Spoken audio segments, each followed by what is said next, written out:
Hago llegar para cada uno de ustedes, amigos y amigas, un cordial saludo de bienvenida a nuestro programa El Amor que Vale, para compartir las enseñanzas bíblicas de nuestro maestro, el Dr. Adrian Rogers. Al este de la ciudad de Jerusalén hay un pequeño monte, el Monte de los Olivos. Está como a 100 metros sobre la ciudad de Jerusalén y como a 900 metros sobre el nivel del mar. En su ladera occidental hay un jardín, y en ese jardín hay unos hermosos arbustos. En su mayoría son árboles de olivos o aceitunas. 8 de esos antiguos árboles aún están en pie allí. Algunos creen que estos datan desde los tiempos de Cristo. Están firmes y erguidos como silenciosos centinelas, velando el jardín donde Jesús vino a orar. La tradición, que data desde el segundo siglo, dice que este es el lugar donde Jesús oró, el jardín de Getsemaní. Jesús escogió a 3 discípulos para que le acompañaran en Getsemaní, velando y orando con él. Pero ellos, vencidos por la tristeza, se quedaron dormidos, y en Getsemaní, Jesús el Hijo y Dios el Padre estuvieron a solas, y Jesús el Hijo sabía que muy pronto su Padre también le daría la espalda. Y Jesús bebió esa copa solo en Getsemaní. El Dr. Adrian Rogers, en la voz del pastor Lenín de Llanón, nos entrega el mensaje La Copa. ¿Sabía usted que Jesús fue varias veces al jardín de Getsemaní para orar? Pero esa noche sería como ninguna otra noche. Jesús llegó hasta Getsemaní, se arrodilló junto a una roca de agonía y oró. 3 veces el Señor oró diciendo: Padre, si quieres, pasa de mí esta copa. Padre, no quiero beber esta copa. Si es posible, pasa de mí esta copa. Fue la copa de la agonía la que Jesús bebió en el oscuro Getsemaní, y la bebió solo. Sabía que cuando Jesús comenzó su ministerio, realizando milagros, alimentando a las multitudes, dando vista a los ciegos y sanando a los lisiados, grandes multitudes le seguían. A la gente le gustaban los milagros que él hacía. Pero cuando Jesús empezó a hablarles de profundas verdades espirituales y eternas, y de un total rendirse a su señorío, ellos empezaron a abandonarle. De hecho, se alejaron por montones, tanto que el Señor Jesús les preguntó a sus discípulos: ¿quieren ustedes también irse? Busque Lucas capítulo 22. Empecemos a leer desde el versículo 39. Y saliendo se fue, como solía, al monte de los olivos, y sus discípulos también le siguieron. Cuando llegó a aquel lugar, les dijo: orad para que no entréis en tentación. Y él se apartó de ellos a distancia como de un tiro de piedra, y puesto de rodillas oró diciendo: Padre, si quieres, pasa de mí esta copa, pero no se haga mi voluntad sino la tuya. Y se le apareció un ángel del cielo para fortalecerle, y estando en agonía, oraba más intensamente, y era su sudor como grandes gotas de sangre que caían hasta la tierra. Cuando se levantó de la oración y vino a sus discípulos, los halló durmiendo a causa de la tristeza, y les dijo: ¿por qué dormís? Levantaos y orad para que no entréis en tentación. Quiero que pensemos acerca de la copa que Jesús bebió en el jardín de Getsemaní. ¿Qué había en esa copa? Algo tan repugnante y terrible que hizo que el Hijo de Dios se encogiera de horror al verlo. Algo tan vil y sucio que Jesús tuvo que decir: Padre, si quieres, pasa de mí esta copa. ¿Qué es lo que había en esa copa de Getsemaní? Fue la visión de la muerte en la cruz lo que causó tanto temor. Pudo haber causado espanto, porque nunca antes ninguna forma de ejecución conocida e inventada por el hombre fue tan ignominiosamente dolorosa y vergonzosa como la muerte en la cruz. Pero otros ya habían muerto de la misma manera. ¿Qué contenía la copa de Getsemaní? ¿Algún ataque extraordinario y formidable de Satanás? No. Jesús ya se había enfrentado con Satanás en el desierto y lo había vencido. Jesús no tenía ningún temor de Satanás. ¿Qué era lo que estaba destrozando el corazón del Señor Jesucristo? ¿Era la traición de Judas? ¿Era el fracaso de los discípulos? Sí, todo esto lo desilusionó. Pero existe una gran diferencia entre la desilusión y el temor. ¿Qué causó que Jesús le tuviera pavor a esa copa? ¿Qué había en esa copa? La copa contenía la contaminación del pecado. La Biblia dice acerca de Jesús en Hebreos 4:15, sino que fue tentado en todo según nuestra semejanza, pero sin pecado. La Biblia también nos enseña que para que Jesús pudiera redimirnos, nuestro pecado tenía que estar sobre el Señor Jesucristo. En 2 de Corintios 5:21 leemos, al que no conoció pecado, por nosotros le hizo pecado, para que nosotros fuésemos hechos justicia de Dios en él. ¿Sabe usted lo que había en la copa? El pecado de los siglos estaba en esa copa. Mi pecado y su pecado estaban en esa copa. Suponga que pusiésemos en ella su pecado, cada pensamiento sucio, cada acto malvado, cada cosa odiosa e hiriente, todos los pecados de esta nación y los de todo el mundo. Ahora, añádale todos los pecados del pasado y todos los pecados del futuro, destílelos y viértalos en esa copa. Ponga la violación, la sodomía, el abuso de los niños, las cámaras de gas de Hitler, el asesinato, la blasfemia, la brujería. Vierta toda esta inmundicia en ella y désela a Jesús para que la beba. Bébela. Bebe la amarga escoria, conviértete en pecado. No solo llevar el pecado, pero llegar a ser pecado. Yo no dije que él pecó. Él nunca pecó. Pero él se hizo pecado por nosotros. Jesús presenció cómo el pecado convirtió a ángeles en demonios y a hombres en bestias. El pecado es poner nuestro puño en la cara de Dios, y Jesús sabía que al tomar esa copa, él sería contado con los pecadores. Él, cuyo nombre es santo, lo totalmente opuesto al pecado, llegó a ser pecado. Un hombre, el Dios hombre, cargaría con todo, y cuando lo hizo, Dios el Padre tuvo que tratarlo como si él mismo hubiera cometido todos los pecados de la humanidad. Esta es la razón por la cual la Biblia dice en Romanos 8:32, él no escatimó ni a su propio Hijo. Jesús iba a recibir los rayos de la ira de Dios.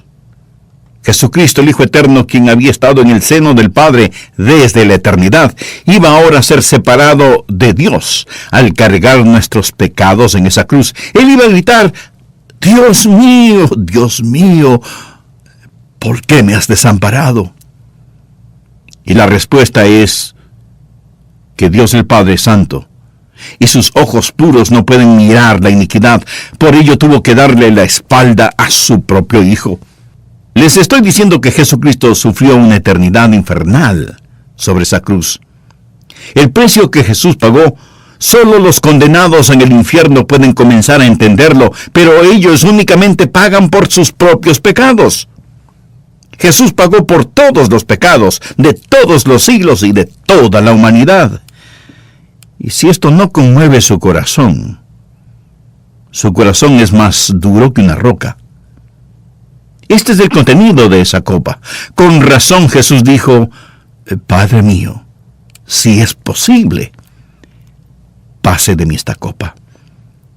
Deseo que usted note no solo el contenido de la copa, mas también el consumo de la copa. El Señor Jesús bebió las amargas escorias. ¿Retrocedió temeroso? Sí, retrocedió. ¿Le hace esto pensar menos de él? No, a mí me hace pensar más de él. Y le diré el por qué. Esto no era ningún juego, era real. Si no comprende por qué él retrocedió, usted no sabe lo que contenía esa copa. En su humanidad y en su santidad, viendo la asquerosidad y la inmundicia del pecado, él dijo, oh Dios, si hubiese alguna otra manera.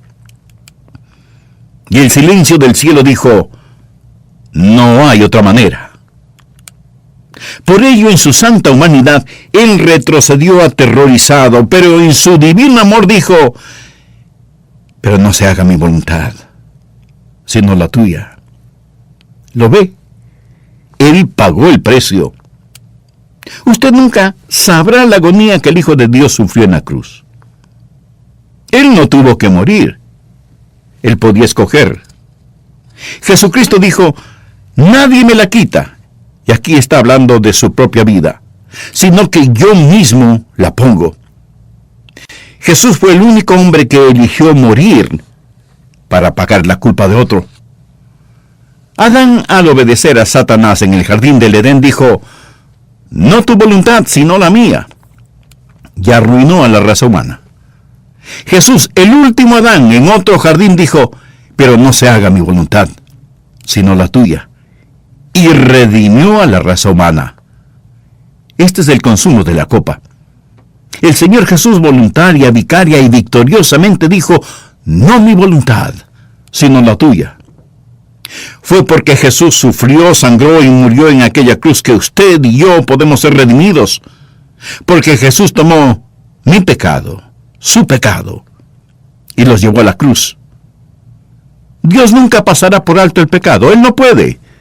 Dios es santo y porque es santo, Él ha jurado que el pecado será castigado. Todo pecado es castigado. Ningún pecado pasa impune. El principal atributo de Dios no es el amor, es la santidad. Su infinita, inmaculada y sin medida santidad. Dios debe castigar el pecado. Si Él no castiga el pecado, se caería de su trono de santidad. La cruz es el método de Dios para castigar el pecado y a la vez perdonar al pecador. Esto se hace posible cuando una persona inocente sin pecado carga con los pecados y los lleva a la cruz.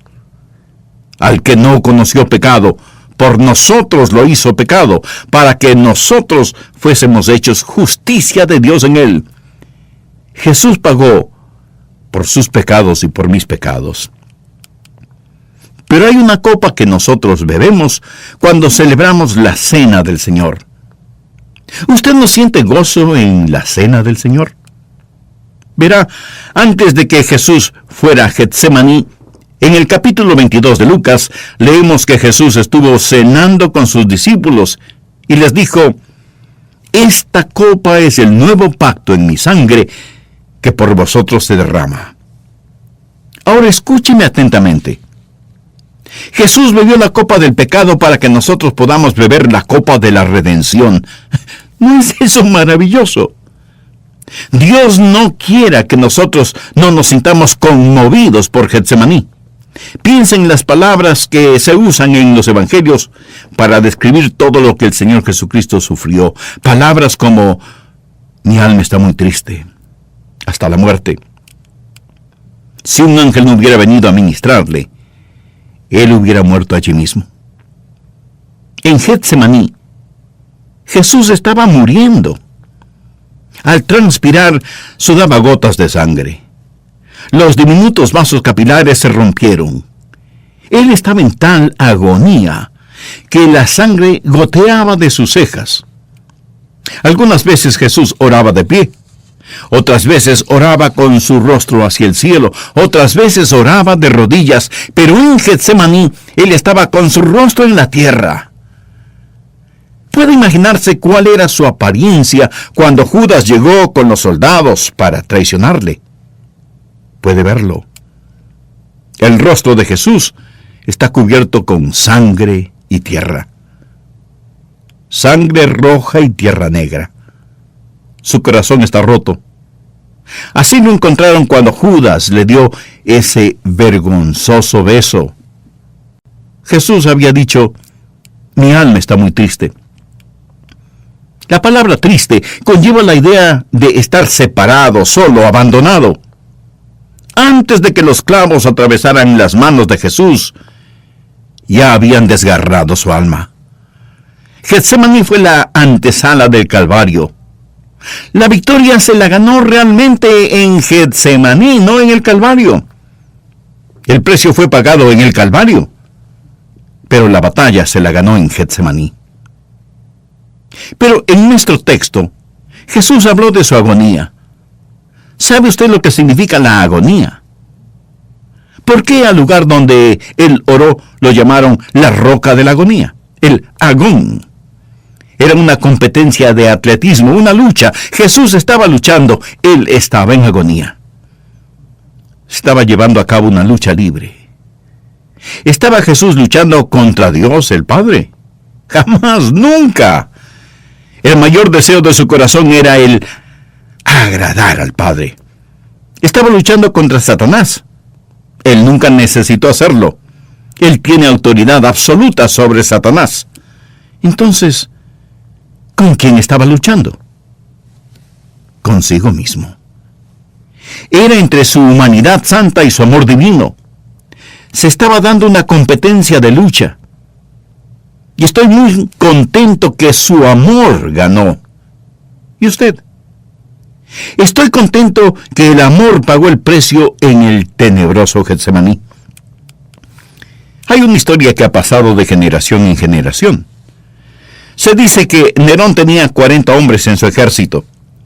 Estos 40 hombres eran formidables luchadores. Y cuando estos 40 luchadores venían a pelear ante el emperador, cantaban: «Somos 40 luchadores luchando por ti, oh emperador, para ganar la victoria para ti, y para ti la corona del vencedor». Llegó a oídos de Nerón que algunos en el ejército se habían hecho cristianos. El cristianismo comenzaba a esparcirse y el ser un cristiano era un crimen digno de muerte. Nerón dio órdenes a su comandante principal, Vespasiano, y le dijo: «Necesitas revisar tus tropas. Si encuentras algún cristiano, este debe ser ejecutado inmediatamente». Vespasiano alineó sus tropas y les dijo: «Un edicto ha llegado del emperador. Si existe algún cristiano entre ustedes, le voy a pedir que confiese serlo. Se me ha dicho que un cristiano nunca niega ser cristiano. Pero quiero antes decirles que si confiesan ser cristianos, morirán». Entonces Vespasiano preguntó: «¿Hay algún cristiano entre ustedes?». Él no estaba preparado para lo que estaba a punto de suceder, porque al dar un paso hacia el frente, los 39 restantes también lo vieron. Los 40 luchadores habían entregado sus corazones y sus vidas a Jesucristo. Cuando Vespasiano lo vio, gritó: «No, debe haber una equivocación. No, los 40. Ellos le afirmaron: «Todos creemos que Jesucristo es el Hijo de Dios». Vespasiano le suplicó: «Por favor, retrocedan, nieguen su fe, y esto se acaba». Ninguno se movió. Vespasiano dijo: «Yo no puedo ejecutarlos con la espada. Creo que aún no lo han pensado bien. De seguro que negarán su fe». Y pensó: «Tengo un plan». Estaban en invierno. Vespasiano hizo una fogata sobre un lago congelado, una gran fogata. Luego despojó a esos 40 hombres de sus cascos, armaduras, zapatos, camisas y hasta de su ropa interior. En una temperatura bajo cero, los dejó en la oscuridad, diciéndoles: «Permanecerán allá afuera en la oscuridad hasta que se congelen. Pero si alguno de ustedes allí en el frío y en la oscuridad decide que quiere negar a Cristo, todo lo que tiene que hacer es acercarse a la fogata». Vespasiano estaba seguro que ellos regresarían. Mas él no estaba preparado para lo que iba a escuchar, porque él había oído su canto tantas veces, pero ahora era diferente. Y esto era lo que estaban cantando esos luchadores: «Somos 40 luchadores luchando por ti, oh Cristo, para ganar la victoria para ti, y para ti la corona del vencedor». Al pasar la noche se puso aún más frío, y se escuchaba el canto: «Somos 40 luchadores luchando por ti, oh Cristo, para ganar la victoria para ti, y para ti la corona del vencedor». El canto se hacía más y más y más débil. El frío los estaba paralizando, entumeciendo. Luego el canto cesó y Vespasiano miró, deslizándose por encima del hielo, la figura desnuda de uno de esos soldados, dándole la espalda a Jesucristo al acercarse a la fogata. Vespasiano dijo: aquí viene este, el resto lo seguirá pronto. Lo sabía. Yo conozco a los hombres, los otros pronto vendrán. Pero no estaba preparado para lo que iba a oír. Él escuchó en la oscuridad: somos 39 luchadores luchando por ti, oh Cristo, para ganar la victoria para ti, y para ti la corona del vencedor. Vespasiano, cuando miró la miserable figura de aquel traidor deslizándose por el hielo, según la historia o según la tradición, se quitó el casco de su cabeza, la armadura de su pecho, la camisa de su espalda, las sandalias de sus pies y corrió hacia los 39 gritando: somos 40 luchadores luchando por ti, oh Cristo, para ganar la victoria para ti y para ti la corona del vencedor. Jesús luchó por mí y yo quiero luchar por él. ¿Y usted? ¿Soy un soldado de la cruz? Sí, yo quiero serlo. Al contemplar el tenebroso Getsemaní, le compartiré que hay dos cosas que me relata. Número 1, que yo debo odiar el pecado. Número 2, que yo debo amar a Jesucristo. Y cada uno de nosotros deberíamos amarlo. ¿Ama usted al Señor Jesucristo? ¿Tiene una relación íntima y personal con Él? ¿Quisiera tener la seguridad de su salvación eterna ahora mismo? Entonces le invito a repetir conmigo la siguiente oración. Eterno Dios, vengo a pedirte perdón por mis pecados. No quiero seguir viviendo una vida vacía de ti. Señor Jesús, gracias por pagar mi culpa en la cruz del Calvario. Y lo hiciste porque me amas. Este momento, con absoluta sinceridad y seriedad, te invito a que vengas a mi corazón y seas mi Salvador y mi Señor. Usa mi vida de acuerdo a tus divinos propósitos. Lo pido en tu santo nombre. Amén. Amiga, amigo, si usted hizo esa decisión por Cristo, tenga la bondad de escribirnos al respecto. Así nos gozaremos espiritualmente con usted y tendremos el privilegio de orar por usted. Que Dios le colme de bendiciones.